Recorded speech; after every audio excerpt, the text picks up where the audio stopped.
Here we are at Capital Casino going for the 1-3 game. Looks like a pretty good game from the lineup. There's a couple big stacks, a couple small stacks, a couple good players, and a couple that aren't so good. Anyway, we got a $6 straddle and the player limps in front of me. I have King 10 suited. It's the first hand I decided to play. Most of the time I'll probably just fold this in this position. It's not really strong enough to be opening for a raise of 25. But I was bored, so that's what I did. I made it 25 to go, get a caller from the player on my left. It's folded around to the small blind, who's on the tighter side of the spectrum. He puts in the call for the 25. So does the straddler and the first limper. So there's going to be 5 of us going to this flop with $128 in the center. Probably need a lot of help here. 4 players calling a raise. Flop comes out, queen, 6, deuce. There's a queen of spades, so I have a royal flush draw. Yeah, well, that doesn't matter too much when the player in the big blind, who is on the tighter side of the spectrum, leads out for $50. This is always at least a queen, sometimes a set. Nothing to do here but just give it up and lose $25. We get a few players that limp in. I look down at ace queen of clubs from the big blind. Definitely going to put in a raise. I make it $25. I only get 1 caller from the first limper. Everybody else ends up folding out. So just the 2 of us are going to head off to this flop with $63 in the center. Flop comes out, not the greatest, but 9-9-4 is pretty good when no one has much. If he doesn't have a 9, he probably doesn't like his hand too much. I decided to go ahead and fire again. I make it $30. Apparently he forgot what he had because he had to go back and take a peek at his cards. Make sure that he had absolutely nothing before he thinks about it for some more and then decides to fold. So we win this one with ace high. On to the next. All right, we got a couple limpers and the player in the cutoff makes a raise to $20. I got jack 10 suited on the button. I decided just to put in the call. I got a pretty good read on him, and I'm sure he has some sort of big hand, so no use in bloating a pot with a mediocre drawing type of hand. I call, small blind calls, big blind calls, straddle, under the gun calls. Anyway, we go 6 ways to a flop for 123 in, and it comes king 10-7 rainbow. I don't have any kind of flush draw. I do have a pair and a backdoor straight draw. Check to the cutoff, and he ends up betting $80. For sure, he has a very strong hand. I just get out of the way. As it turned out, he did show that he had pocket king, so he flopped top set. Wasn't going to be messing around on that kind of wet board. There's a $6 straddle in this hand. First player, who's a kind of conservative player, limps in. I limp. So is the big blind. We see a flop 4 ways. That comes 9 high with an 8 and a 6. I decided to check it over to see what the first limper would do. He ends up firing out for $16. Kind of a small bet.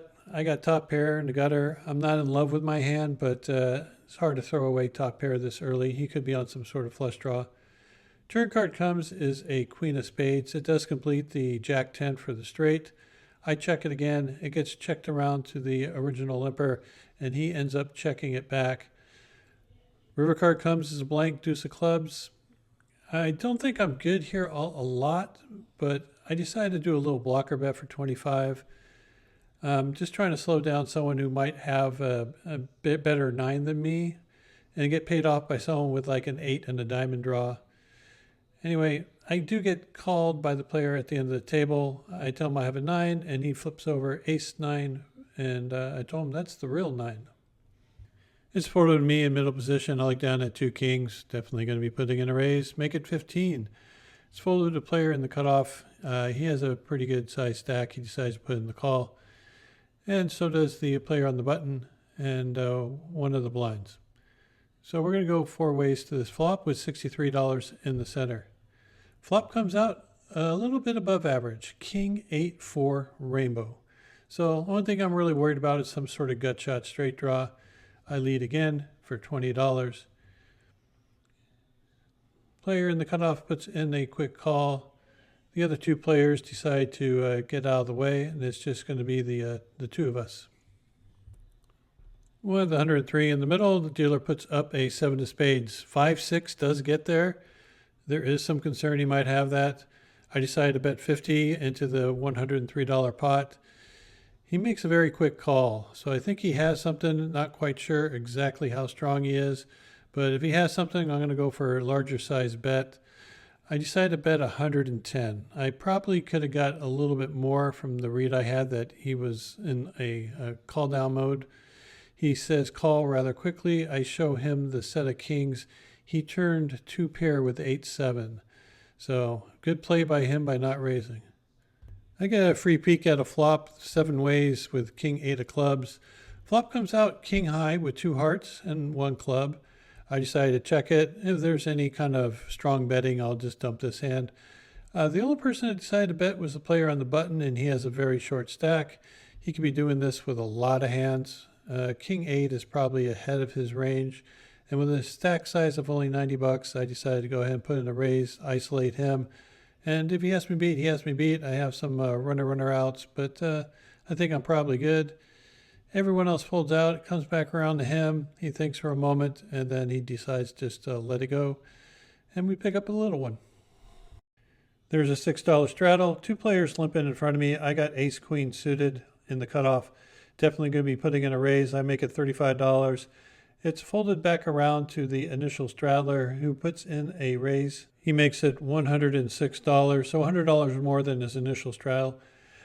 He doesn't have that much left behind. He has about 270 left behind. And the other players fold out and it comes back around to me. I don't think he's doing this light. I think he has a strong hand. Normally when I get ace queen suited, I sometimes always run it to someone with kings. Sometimes I run into someone with ace king, but usually it's not pocket jacks. But that is the other obvious option since I'm blocking the aces and the queens. I think I'm getting too good of a price to fold at this point. It's close. I did a lot of math, and I think that this is probably maybe an incorrect call considering how tight his range is. But if I was not suited, I would definitely dump it. But being suited, I think I have just enough equity to make this basically crying call. So I put in the call, hoping for a strong flop for my hand because I have a feeling I'm up against a very strong range. So just the two of us see a flop with $228 in the middle. Flop comes out pretty good for my hand. It comes queen high with 1 diamond. So I got top pair, backdoor flush draw. He quickly checks it. I decided to check it back, see if he had kings. He would fire hard on the turn. Turn card comes, pairs the board. He checks again. I figure, well, if he has it, he has it. I put my chip in, say it all in for a pot size bet, and he quickly folds. He later told me he had ace king. So every once in a while you have to get lucky, and this was my turn. This next hand I opened raise with king queen suited from the low jack. Get a caller from the player in the cutoff, and 1 player from the blind. So it's going to be just the 3 of us headed off to a flop with $48 in the center. Flop comes out really good for my hand. It comes queen 10 deuce rainbow. First player quickly checks, and here nothing wrong with betting this just for value. I have top pair, good kicker. But I know the player behind me likes to try to stab at pots, especially when people show weakness. So I decided to check it over to him and decide whether I wanted to check raise or just check call. He bets $30, which is a decent sized bet for the size of the pot. The other player folds out quickly, and I decided just to go in for a call. I think a better play would be just to check raise on the spot. Turn card comes as jack of spades. It does complete ace king, which is a possible holding. I checked, he quickly checks back, so I don't think he has too much. River is a blank. I decided to try to go for some value. Maybe he has something like ace 10, king 10. He quickly folds. He probably just had air. All right, this time we got king queen of the diamond variety. We open for a raise to 15 from under the gun. Player to my left puts in a raise to 37. Kind of a small raise sizing. He's been very active, and he's been running real bad and playing a lot of hands very strangely. But I get a sense that he has something this time. I feel like he has some sort of pair. But, you know, king, queen suited, I'm not going anywhere. I'm going to see a flop.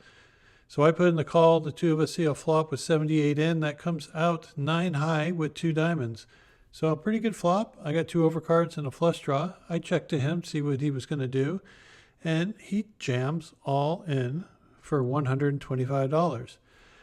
What kind of hand would he do this with? Well, obviously he would probably do this with an overpair. Maybe he has a flush draw, like an ace-high flush draw. Maybe he's just going nuts with something. I don't know. So I have the king and the queen, so if he raised pre-flop, I guess he could have ace jack of diamonds, maybe pocket tens, jacks, afraid of overcards, afraid of flush draw.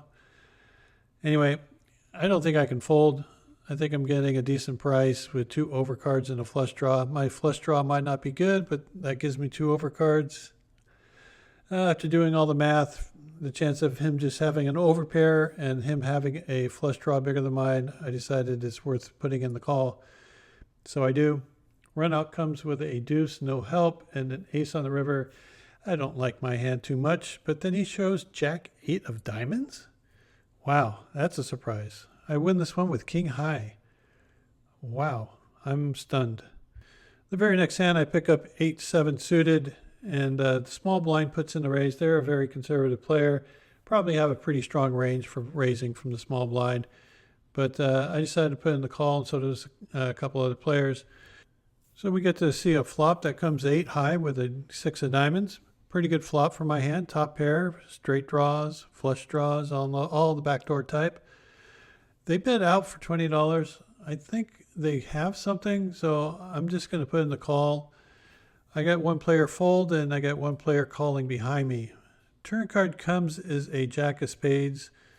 They don't hesitate, and they end up betting 25. And although it's a small bet, I don't think they would be leading unless they had something. As I said, they usually have a tighter range. And I do have a player behind me, and all I got now is second pair with a weak kicker. So I'm going to be a little cautious on this one and just let it go. Player behind me folds, so we'll never know. But the very next hand, there's a $6 straddle, and I'm in the small blind now with 7-8 suited again. I call the $6 straddle. The player in the big blind raised to 25. The straddler and the first limper put in the call, so do I. And we're going to go 4 ways to a flop with 100 in the center. Flop comes out queen 5-3 with 2 diamonds. So I got a flush draw. I like the chances. I check it. Big blind goes, bets for $40. Next player folds out. First limper puts in a call for the 40. And here with a flush draw, I'm not going anywhere. I also got a backdoor straight draw. I put in the call, and we see the 9 of diamonds on the turn. We make our flush. That's great. I check it over to the player who was leading all the way, and he checks it. And now the next player goes ahead and jams all in for his entire stack, which is about $230. Okay, what could this mean? Why would he jam really big if he had, like, say, the nut flush or something strong? He probably would. He probably bet for value. Maybe he has a pair and a flush draw, or maybe he has a smaller flush draw than me. Hard to get a smaller flush draw to me and be the first person to limp. So I think he has a pair and a flush draw, maybe 2 pair, and he's trying to protect it.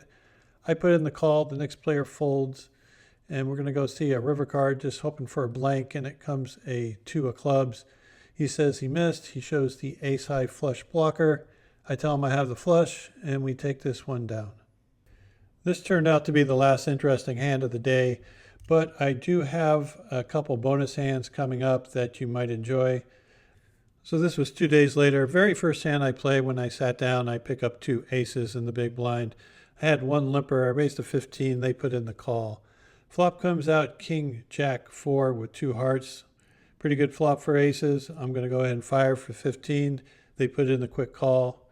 I think I'm just collecting money here. Turn card comes as a 9 of hearts. Completes the flush, completes the straight, but I got the ace of hearts behind me blocking. I decided to go for $35. They don't have a very big stack and just decide to rip it in for $90. Of course, as I said, I got an overpair. I got the flush draw. I'm not going anywhere. So I put in the call, and we're going to go see a run out. And it comes with a blank 5 of clubs, or so I thought. He rolls over King 5 offsuit. So not the ideal way to start a day, having aces cracked against a hand like King 5 offsuit. So after that hand, I did run into a couple other hands that I got my butt whipped on, and I got a little stuck. Started, finding my way back to even. It was about $170 away from it when I picked up Ace King in the small blind. There was a limp, a raise to $10. 3 people called the $10, and of course with Ace King out of position, I want to play this against a fewer opponents than 6. So I decided to raise to 70. The first limper cold calls the 70. He's been playing very conservative, and I think that if he had a big pocket pair, he would have raised pre-flop. When he just limps and then calls such a big raise, I think he has middling pocket pairs like jacks, 10s, maybe 9s. So I'm going to keep my eye on him.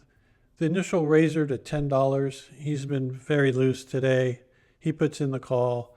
We have one player fold out, and then another player who's been stuck pretty good. He puts in the call for the 70. Looks like this is going to end up being a pretty good sized pot. And then finally, the last player with the shortest size stack, he decides he's calling too. So we're going to go off to a flop with $363 in the center. And I got Ace King out of position, and I know I need to hit this thing. If I don't, it's going to be easy for me to get away from. Let's see what the flop brings us. Flop comes out, 10, 8, 7, rainbow. Yeah, I'm completely done. I check it. I expect the first limper to be firing. If he fires super big, I think he's going to flop a set. He fires for $200. I think he has a set. And since I put him on jacks, 10s, or 9s, don't think he would fire with 9s. He probably wouldn't even fire with jacks. I think he has a set of 10s. He does end up getting called by 2 players with a shorter stack. One had about 125, and the other one had about $60 or $70. I ended up folding out because basically I can't beat anything at this point, and we got to see a run out. Turn card comes as a deuce of diamonds. River was a 4 of spades. Player shows pocket 10s. So that was right on my read, and good for him for winning such a nice pot. He is a new vlog watcher, so congratulations and welcome to the club. So I just want to say thanks for watching the video. If you haven't liked and subscribed yet, please do so. It does help out the channel. For the total for the day, we ended up winning $800, which is a good result. Started off kind of slow, first hour or so, wasn't gaining any traction, made a couple small mistakes, but it didn't cost me too much. End up winning that one big hand with Ace Queen of Diamonds against the player with Ace King. Got fairly lucky on that one, so luck helps. As for the month, well, let's see our monthly total. We're up here just a little bit under $1,000 for the month. I decided to also add a yearly goal in total. It's just so you guys at home can play along with me and see how I'm doing throughout the year. My goal is to hit 30K. It's basically my goal every year is just to win 30K. The way inflation is nowadays, I should probably increase that to 40K. So that's why the scale goes up a little bit higher. Hopefully we can hit it. If we don't, I'll still live. Anyway, thanks for watching. We'll see you back here next time.